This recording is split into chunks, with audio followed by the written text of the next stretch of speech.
ముచ్చుమర్రి బాలిక కేసులో ఒక కొత్త ట్విస్ట్ చోటు చేసుకుంది. సో ఈ కేసులో రేప్ నిందితుడిగా ఉన్న వ్యక్తి లాకప్ డెత్ అయ్యాడని చెప్పేసి వార్తలు అయితే వస్తున్నాయి. మరి లాకప్ డెత్ ఏ విధంగా అయ్యాడు? తనే సూసైడ్ చేసుకున్నాడా లేకుంటే పోలీస్ విచారణలో చనిపోయాడా అని చెప్పేసి క్వశ్చన్స్ అయితే రైజ్ అవుతున్నాయి. సో అసలు ఏం జరిగింది? సో ఇప్పుడు ఇదే అంశం మీద డిస్కస్ చేయడానికి ప్రజెంట్ మనతో పాటు జగదేవ్ గారు సీనియర్ జర్నలిస్ట్ ఉన్నారు. వారితో ఒకసారి మాట్లాడదాం. సార్ నమస్కారం సార్.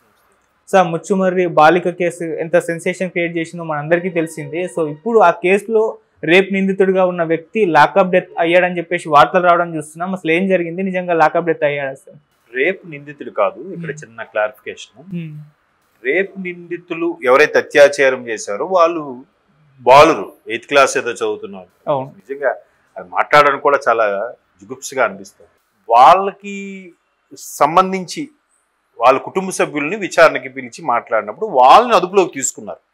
మేబీ వాళ్ళు వీళ్ళని అంటే ఆ బాలికి సంబంధించిన డెడ్ బాడీని మాయం చేసేందుకు వీళ్ళేదో వ్యూహాలు పడినారో లేదా కుట్రలు పడినారో ఏదో చేశారు.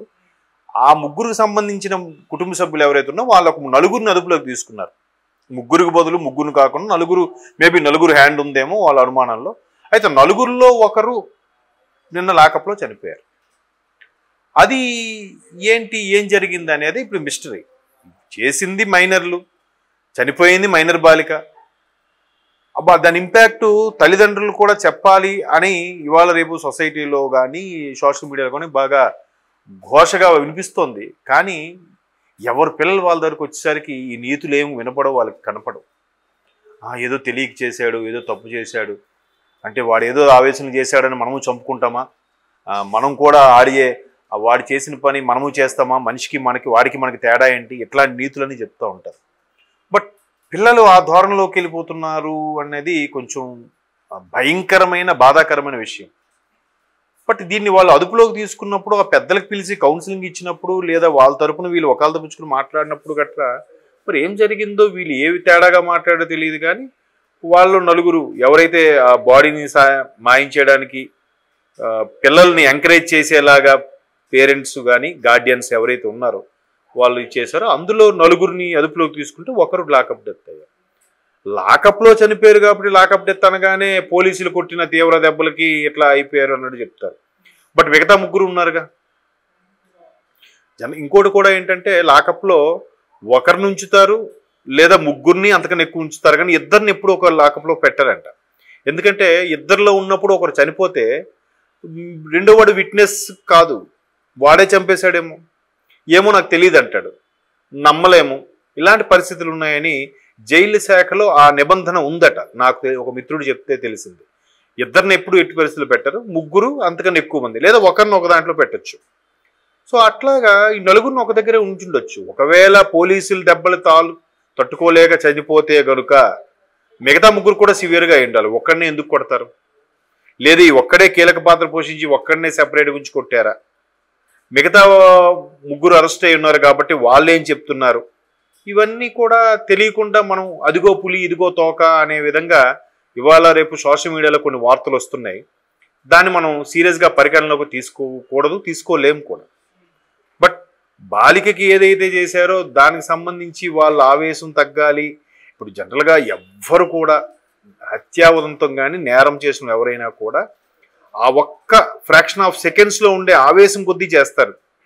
ఆ తర్వాత కొంతమంది పశ్చాత్తాపడతారు, కొంతమంది కొద్ది రోజులకి రియలైజ్ అవుతారు, కొంతమంది ఏం కాదులే ఆ ధోరణులకి అలవాటు పడిపోయి కర్కశంగా మారే అవకాశం కూడా ఉంటుంది. అందుకు వాళ్ళు ఏం చేస్తారంటే మ్యాక్సిమం వాళ్ళకి కొన్ని రకాల తర్ఫీదులు, యోగాలు, మెడిటేషన్లు జైల్లోనే గొప్ప గొప్ప వ్యక్తులతో పిలిపించి క్లాసులు చెప్పించడం ఇవన్నీ చేస్తారు.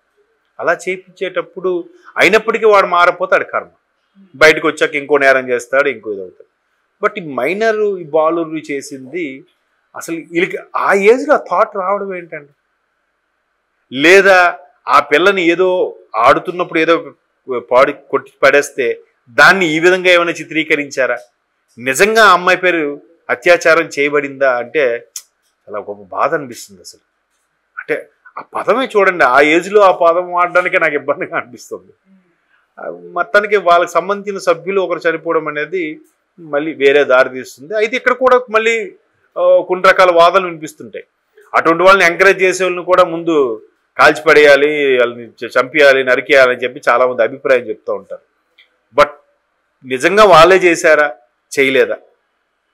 నిజంగా ఇప్పుడు శ్రీలక్ష్మినా ఆవిడెవరు, వరంగల్ శ్రీలక్ష్మి కదా, యాసిడ్ సంబంధించి ఘటన జరిగినప్పుడు ఇప్పుడు సోకాల్డ్ సీనియర్ సుపీరియర్ ఎవరైతే ఆఫీసర్ ఉన్నారో అప్పుడు ఆయన అక్కడ ఎస్పీగా ఏదో ఉండడం, ఆయన ఎన్కౌంటర్ చేశారు, అందరూ హర్షించారు.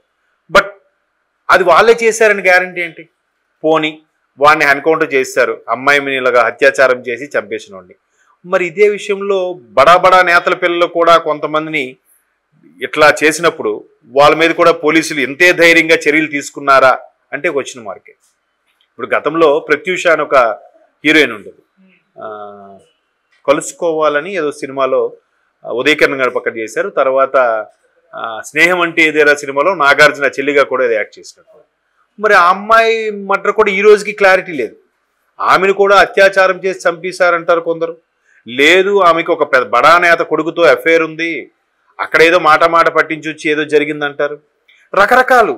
ఇప్పుడు ఆమె సూసైడ్ చేసుకుంది అంటారు, ఏమో చెప్తారు. బట్ ఆమె మీద అత్యాచారం జరిపి ఆమెను చంపేశారన్నది అప్పట్లో మీడియాలో పెద్ద సెన్సేషనల్. అందులో పెద్ద బడా నేతల పిల్లలు ఇన్వాల్వ్ అయ్యి ఉన్నారన్నది కూడా కొంత వాస్తవం. మరి వాళ్ళని ఎన్కౌంటర్ చేయగలిగారా? ఈ సోకాల్డ్ స్ట్రిక్ట్ అనుకునే ఆఫీసర్స్ ఎవరైతే ఉన్నారో, ప్రజల వాళ్ళ తల్లిదండ్రులు సంతోషిస్తారనో, లేదంటే అమ్మాయికి ఇలా జరిగింది కాబట్టి సొసైటీ హ్యాపీగా ఫీల్ అవుతుందనో, కోర్టులు చట్టాలు ఇవన్నీ పట్టించుకోకుండా ఎన్కౌంటర్ చేసే వాళ్ళకి మరి అక్కడ ఎందుకు చర్యలు తీసుకోలేకపోయారంటారు? చెప్పలేం కదా. ఇప్పుడు పోలీసులు కొన్ని లాకప్ డెత్లు అంశాల్లో కూడా కావాలనే పోలీసులు ఎట్లా చేశారు, ఆ పోలీసులు జులుం నశించాలి అని అంటారు. వాళ్ళకేం ప్రెజర్ ఉందో, వాళ్ళు ఎందుకు అలా చేయాల్సి వచ్చిందో అది మనం చెప్పలేం. ఒక వన్ సైడే చెప్తున్నాను కదా, ఇవాళ రేపు ఒక ఇన్సిడెంట్ జరిగింది అని అంటే ఒక దృక్కోణంలో ఇదే అయ్యుండొచ్చు అని నిర్ధారించలేం. లాకప్ డెత్ అంటే ఏంటి? లాకప్లో చనిపోవడం లాకప్ డెత్. దాన్ని ఇతను కొట్టడం వల్ల చనిపోయాడా, లేదా తీవ్రమైన మనస్తాపంతో ఆయనకి స్ట్రోక్ వచ్చి చనిపోయాడా, లేదా ఆయనకి ఇంకేమైనా డిసీజెస్ ఉన్నాయా, లేదా ఉన్న ఆ నలుగురు ఒకే సెల్లో కానీ ఉన్నట్టయితే వాళ్ళకి మాట పట్టింపు ఇచ్చి ఒకరికొకరు కొట్టుకోవడం చనిపోయారా, అది తెలియదు కదా. బట్ ఏదేమైనా ఇట్లాంటి అంశం మీద లాకప్ డెత్ జరగడం అనేది ఆ మైనర్ బాలికలకి సపోర్టుగా ఉండే వీళ్ళు నలుగురిని అదుపులోకి తీసుకున్నారంటే వీళ్ళు ఎంత ఇదిగా మాట్లాడుంటారు, లేదా వీళ్ళు ఆ అమ్మాయి తాలూకు బాడీని మాయం చేయడానికి ప్రయత్నించి ఇంకేదైనా క్రూరమైన పనికి పూనుకొని ఉంటారు. అలా చేసిన వాళ్ళు శిక్ష అనుభవించక తప్పదు. బట్ ఏం జరిగిందనేది మనకి పోను మళ్ళీ పోస్ట్ మార్టము పోలీస్ కేసులు ఇష్యూ అయ్యి